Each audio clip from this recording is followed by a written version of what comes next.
하나님이 우리의 찬양을 받으신 줄로 믿습니다. 옆에 있는 분, 또 앞뒤에 있는 분 축복, 환영, 인사합니다. 반갑습니다. 잘 오셨습니다. 축복합니다. 환영합니다. 오늘 귀빈초청 축제 기간 중에 4주차입니다. 하나님께서 한꺼번에 많이 보내주진 않아도 계속해서 하나님이 예비해 놓으신 분들을 꾸준하게 매주마다 예배 시간마다 보내주고 계십니다.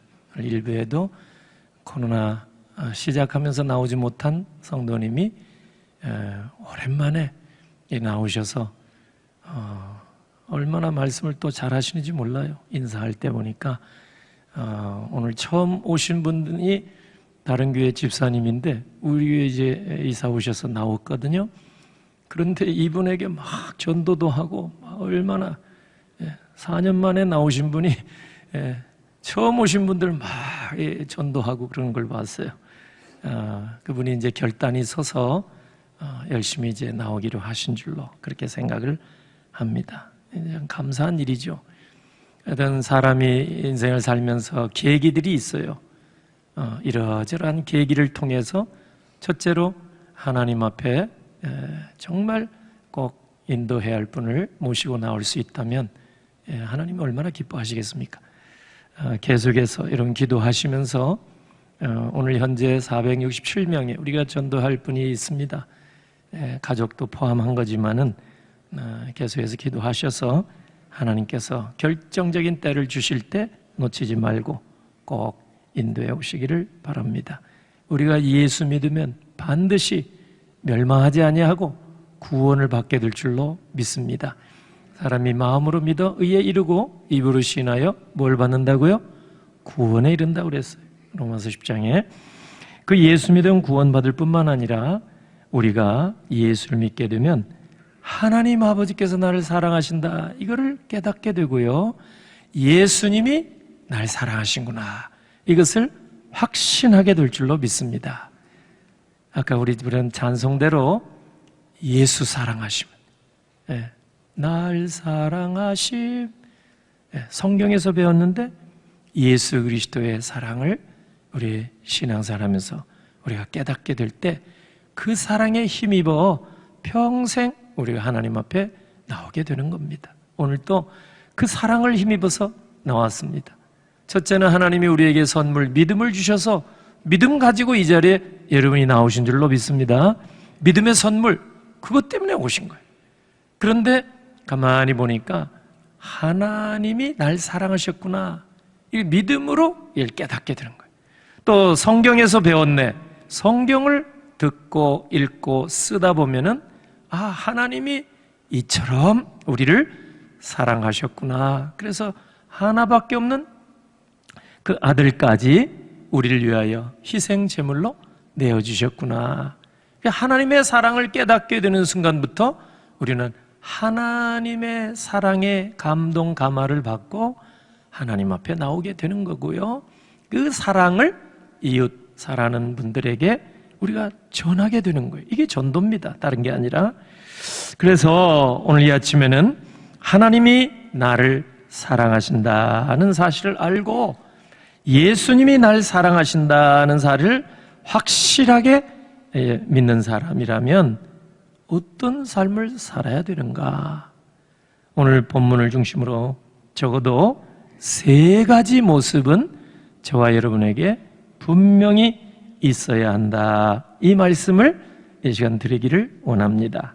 첫째로 하나님이 날 사랑하시고 예수님이 날 사랑하신다, 이게 깨달아지고 확실히 알고 믿는 사람이라면 첫째는 서로 우리가 사랑, 이웃과 또 가정에서든지 교회에서든지 이웃지간이든지 서로 사랑하며 살아야 될 줄로 믿습니다.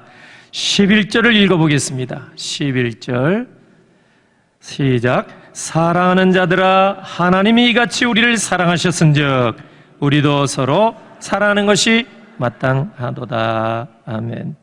당연히 해야 할 일이라는 뜻입니다.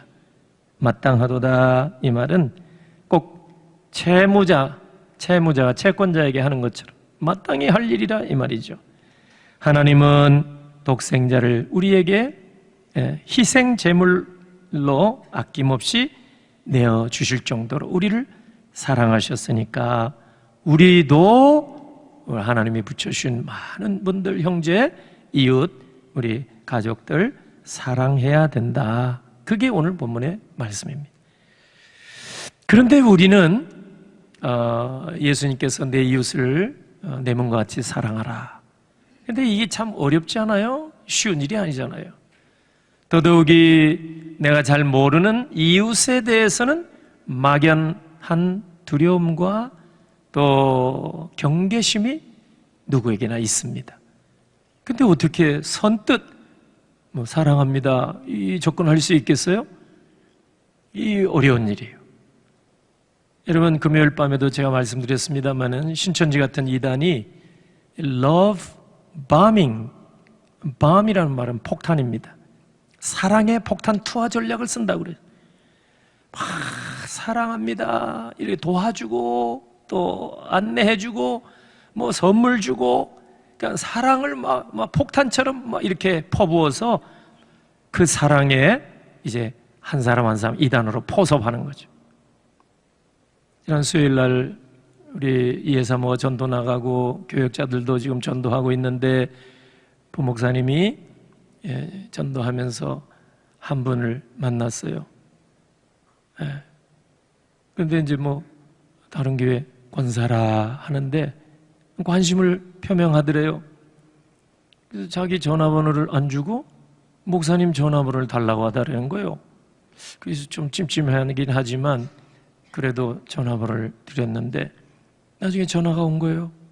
나는 신천지입니다. 한번 밖에서, 나 그 교회에 관심 많습니다. 밖에서 목사님 한번 만납시다. 이러더라는 거예요. 내가 그럴 줄 알았어요. 지금 이제 막 전도 축제하고 뭐 이럴 때 신천지. 지난 금요일 날 제가 공연히 한 얘기가 아닙니다.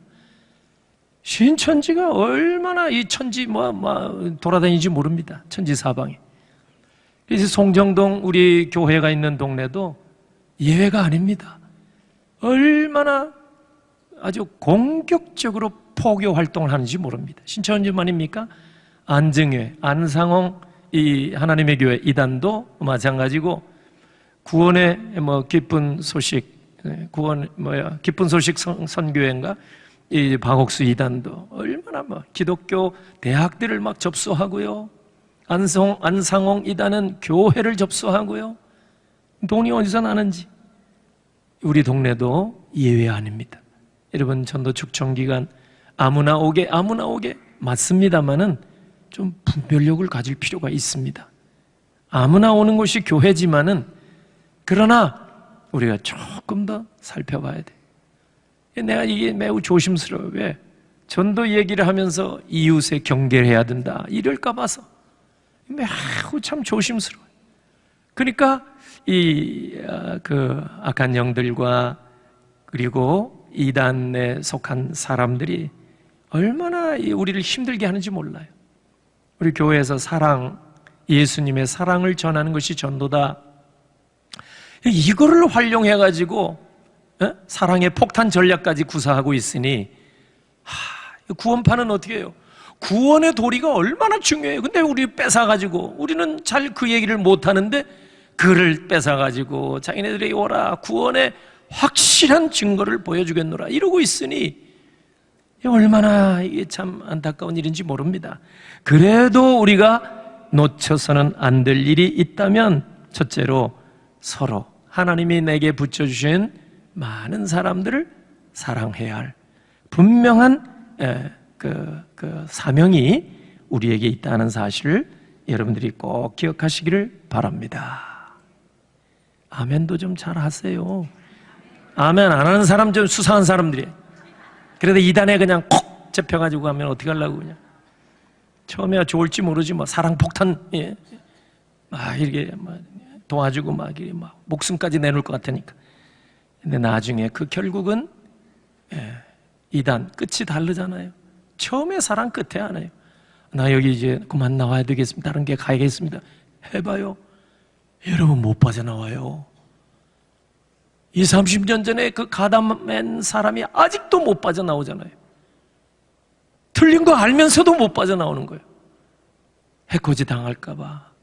여러분, 진리 안에 있다는 거, 이거 얼마나 감사한지 모릅니다. 오락가락 왔다 갔다 하다가 엉터리 여기 가 있으면 얼마나. 일부 예배 이제 등록하신 집사님 한 분이 계시는데 이사를 많이 다니다 보니까 교회를 많이 옮겼어요. 그래서 새로운 교회 가기가 겁난다는 거예요. 그래도 우리 교회 이렇게 오셨으니까 믿음의 뿌리를 내리십시오. 그랬더니 코로나 때부터 4년 동안 교회 안 나오던 장결자 그 형제가 막 권면하는 거예요. 막 열심히 신앙생활 해야 된다고.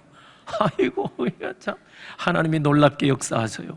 우리가 잠잠하면 하나님은 돌들을 통해서도 소리치게 하신다 하신 말씀처럼, 여러분, 우리가 뭐 전도도 안 하고 가만히 있으니까 장결자가 와가지고 새신자에게 막 전도하더라니까. 예. 기분이 별로 여러분 안 좋으신 것 같아서 그만 말씀하겠습니다. 여러분, 21절에도 보면은 하나님을 사랑하는 자는 또한 그 형제를 뭐 할지니라? 사랑할지니라. 근데 이웃에 대해서 우리의 경계심, 예전 같으면 여러분 마실도 이웃지간에 다니고 아파트라 할지라도 옆집에 떡 돌리고 이사하면 아래 윗집에서도 인사하고 안녕하세요. 근데 지금은 그게 사라지는 것 같아요. 경계심. 뉴스에 보면은 막 이제 갈등들이 많고 이웃에 대한 뭐 어떤 경계심이 많아지는 것 같아요. 이웃에 대한 어떤 사랑이 문제가 아니라 지금은 두려움과 경계의 대상으로 이렇게 생각하고 있는 것 같아요. 이웃. 그러니까 하나님의 말씀에 대해서 우리가 잘 실천에 옮기기가 어렵다 그 말이에요. 근데 왜 이렇게 모르는 사람에 대해서 두려움과 경계심이 이렇게 많이 우리에게 생겼을까? 그 이유 중에 아주 결정적인 이유가 뭐냐면 우리는 가인의 후예들이기 때문에 그런 거예요. 가인의 창세기 4장 보면 가인이 자기 동생을 죽이고 하나님에게 저주받았거든요. 창세기 4장 보면은. 근데 하나님이 막 징계하시니까 하나님께 선처를 부탁합니다. 하나님이 나를 저주해 주시면 내가 이제 유리방황하는 자가 될 텐데, 창세기 4장 14절. 그러면 누가 나를 죽이면 내가 어떻게 억울해서요? 그러니 하나님 나 좀 봐주세요. 이렇게 이제 가인이 그렇게 얘기를 하나님께 드렸습니다. 여러분 생각해 보세요. 그때 인류의 첫사람 때인데 아버지가 누구예요? 아담. 어머니가 누구예요? 하와. 그리고 자녀들 아닙니까? 가인과 아벨. 뭐 성경에 다 기록 안 됐을지라도 뭐 형제들이 얼마나 많이 있었겠어요. 그러면 거기 그때 당시에 뭐 세상 사람들이 해봐야 부모님의 형제들이고 조카들이고 뭐 다 한 집안 아니겠어요? 근데 가인이 무슨 말을 해요? 물은 나를 만나는 자마다 나를 죽이겠나이다. 뭐요? 두려움과 공포가 엄습한 거예요. 왜 그랬을까요? 죄의 결과입니다. 여러분 가족에 대해서 여러분 살해 위협을 느낀 적 있어요? 없잖아요. 말도 안 돼요. 근데 왜 가인이 그런 생각을 했을까요?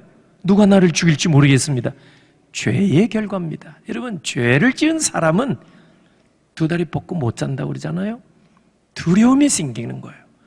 그러니까 가족일지라도 두려움과 공포가 막 엄습한 거예요. 죄의 결과라 그 말이에요. 그러므로 우리가 하나님 앞에 나와서 죄를 자복하고 회개하면 예수께서 우리 속에 있는 모든 두려움과 공포를 일순간에 사라지게 할 줄로 믿습니다.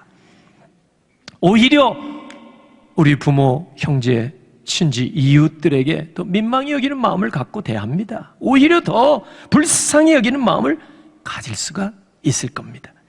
하나님이 날 사랑하신다는 사실을 우리가 확신한다면, 예수님이 날 사랑하심,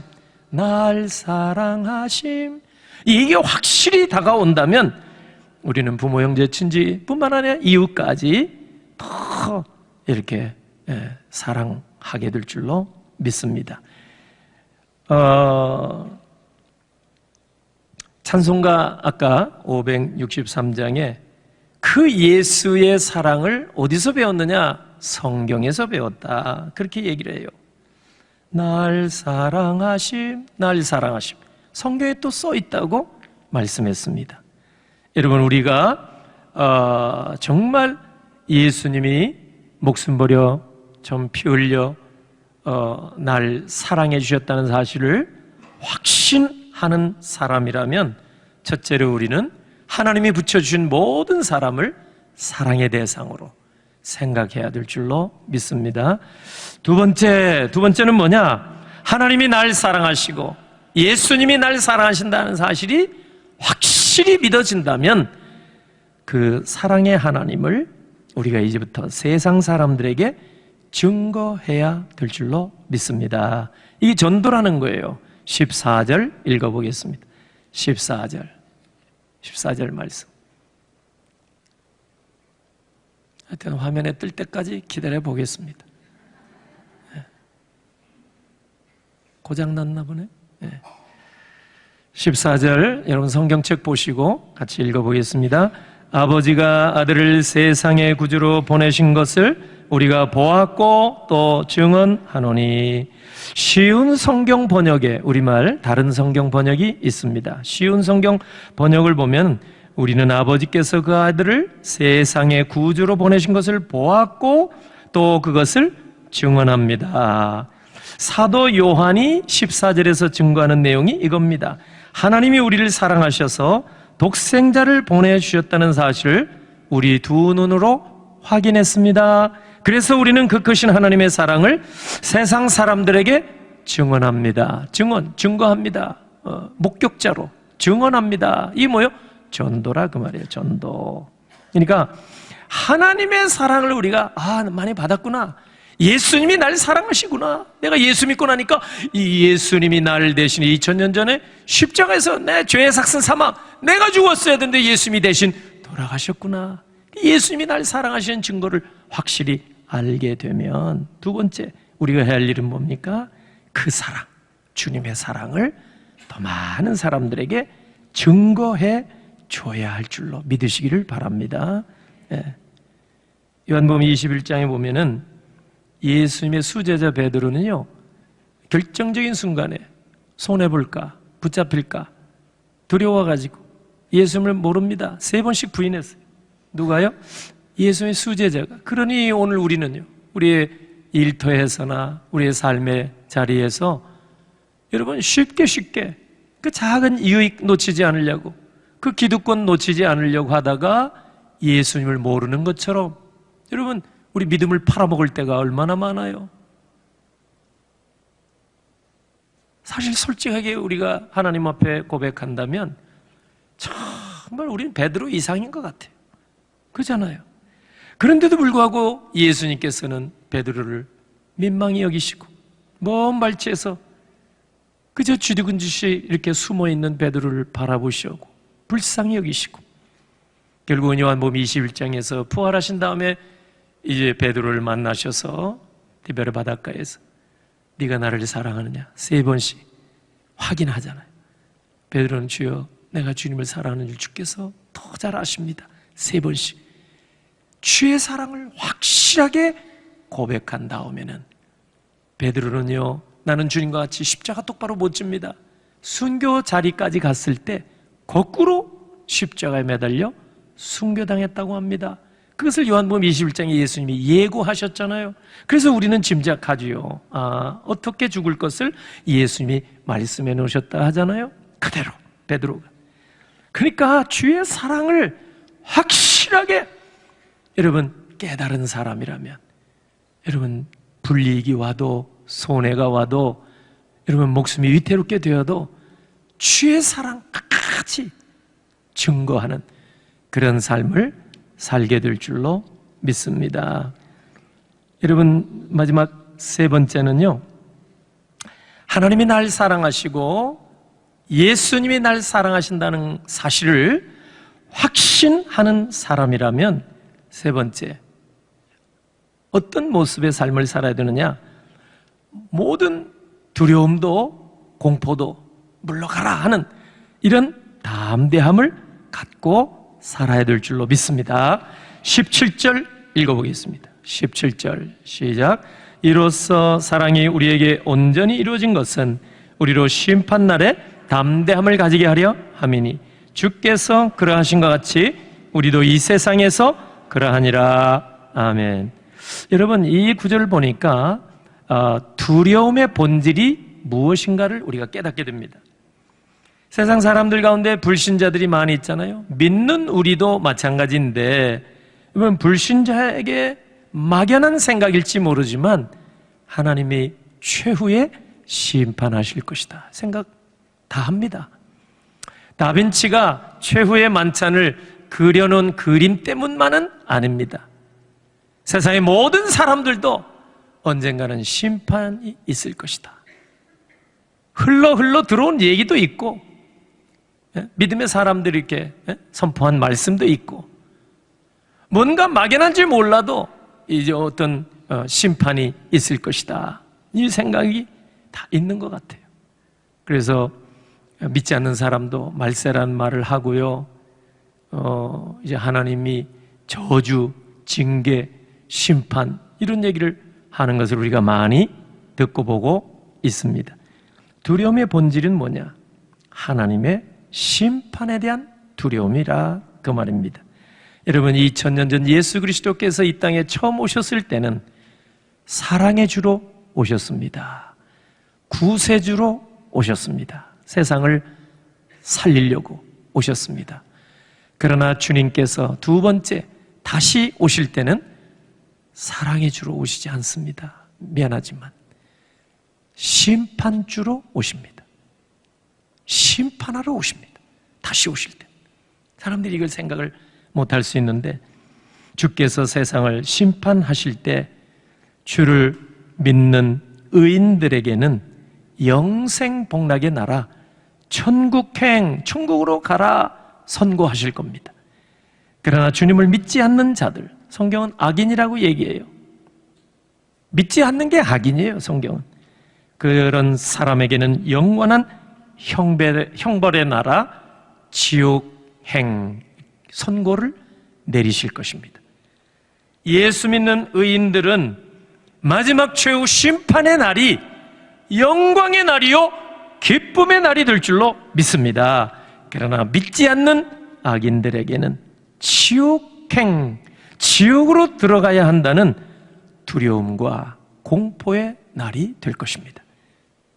여러분, 이게 잠깐 오면 오시리가 오시리니 주의 재림날에 확연하게 판가름이 날 겁니다. 저는 지금까지 많은 분들의 임종을 지켜보았습니다. 목사이기 때문에 비교적 많은 사람들의 임종의 현장을 지켰습니다.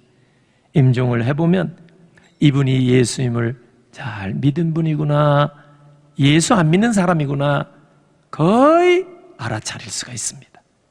여러분도 마찬가지라 생각이 듭니다. 예수 믿고 돌아가신 분들은 돌아가실 때 신앙 고백도 하는 걸 봤고요. 신앙 고백. 어떤 분은 찬송하세요. 찬송. 그 현장을 제가 봤습니다. 기도하는 분도 있고, 그리고 얼굴이 정말 해같이 밝은 모습, 평안한 모습, 누가 봐도 평안한 모습, 얼굴 보면 압니다. 저희 모친이 60이 되지 못해서 돌아가셨는데 그 5년 7개월 동안 암투병으로 얼마나 힘들겠어요. 마지막 1년 가까이 와병 생활, 누워서 꼼짝도 못 하셨어요. 제가 수발 다 해드렸는데 매일 얼굴도 몸도 닦아드리니까 잘 알죠. 근데 마지막 돌아가시기 직전에 얼굴이 그렇게 고울 수가 없어요. 그때 핸드폰이 있었다면 아마 사진을 찍어놨을 것 같아요. 너무 아쉬운 생각이 좀 많이 듭니다만은, 그런데다가 며칠 후에 저 멀리서 누가 나를 데리러 온다, 이 말씀을 하시는 거예요. 난 직감했죠. 과연 그날이 되어서 오후 5시에 1979년 10월 26일 날 오후 5시에 마지막 숨을 거두셨어요. 그 마지막 순간이 얼마나 이렇게 아름답게 보였는지, 정말 환한 모습을 제가 보았습니다. 천국에 들어가는 분들의 마지막 모습은 분명히 다릅니다. 2001년도에 저희 교회 원로 장로이셨던 김병수 장로님께서 하늘나라로 들어가셨습니다. 한양대 병원의 간호사실 옆에 조그마한 집중치료실에 누워 계셨어요. 달려갔는데 큰 숨을 내쉬기 전입니다. 근데 갑자기 큰 소리로 찬송을 하시더라고요. 그 장로님이.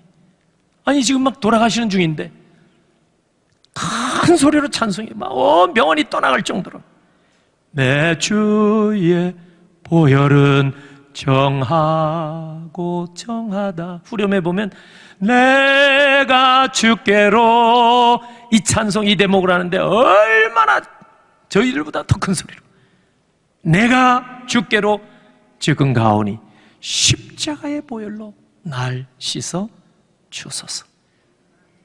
그 찬송 끝에 반복적으로 하시다가 여러분 숨을 거두셨습니다. 2003년도에는 김창국 원로 장로님께서 하나님 나라로 가셨습니다. 그 임종 이렇게 지키며 밤에 장로님 댁에 이제 저희들이 가서 예배하며 찬송, 장로님이 평소에 늘 애송하시던 현재 412장 그 찬송을 많이 불렀습니다. 아마 장로님은 마음으로 영으로 함께 찬송한 줄로 압니다. 그게 찬송에 내 영혼의 그 깊은 데서 맑은 가락이 올려나네 이 찬송. 후렴에 보면 평화로다 하늘 위에서 내려오네. 그 사랑이 많으시던 장로님. 지금도 막 기억하실 거예요, 성도들이. 그분의 그 온화하시고 자애로우시고 사랑 많으신 모습에 감동받아서 교회에 많은 성도들이 찾아왔어요. 그렇게 참 귀한 어른이 우리 교회, 초기 우리 교회를 지켜주셨습니다. 마지막 가시면서 여러분 그 귀한 찬양으로 그러니 그 얼굴이 해같이 환하게 밝아지시고 천국 백성은 뭔가 달라도 확실하게 다를 줄로 믿습니다. 그러나 예수 믿지 않는 사람들은 마지막 숨을 쉴 때 고통스러워하는 거예요. 어떤 분은 일을 가는 분도 있습니다. 봤습니다. 일을 갈아요. 어떤 사람은 저주해요.